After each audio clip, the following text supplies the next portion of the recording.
Bunaqasi ko'proq faqat tillo servisda akalar. Galovkani qaranglar. So'rovchi bitta klapin, chiqaruvchi ikkita. Bitta qo'yishdan maqsad, bilasizlar, rasxodni kamaytirgan. Kelayotgan propan, metan, solarka, benzin, gaz bitta klapindan kiradi и bundan chiqadi. Maqsad bu yerda faqat rasxodni kamaytirish. Galovka ochganmiz, motor ochganmiz, qisqasi qaranglar. Egasini aytish bo'yicha mashina 120 gradus temperaturaga chiqqan, lekin galovka prikladga kuydirmagan akalar.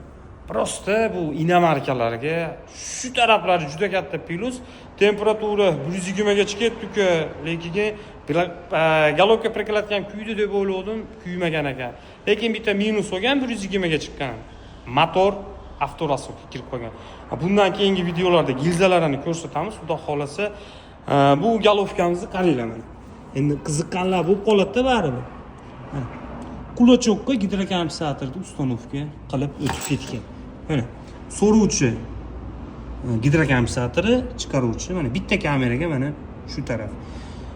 Olib qoldik, ochdik, xudo xolasa chashdik, tayyorlayapmiz, klaplarni olib keladi, saroshkalarni qilib, hamma yo'g'ini qilib mana galovkasi mana shu. Men bitta narsaga hayron qolganim mana. Uruchida teshikka e'tibor beringlar. Egirga ketgan teshik bo'lsa kerak. Xudo xolasa tayyorlayapmiz, videolar qo'yib boramiz. Mercedes M112 3.2 объем. Xudo xolasa 0 dan 100 gacha motor, bloklarini ham ko'rsatamiz.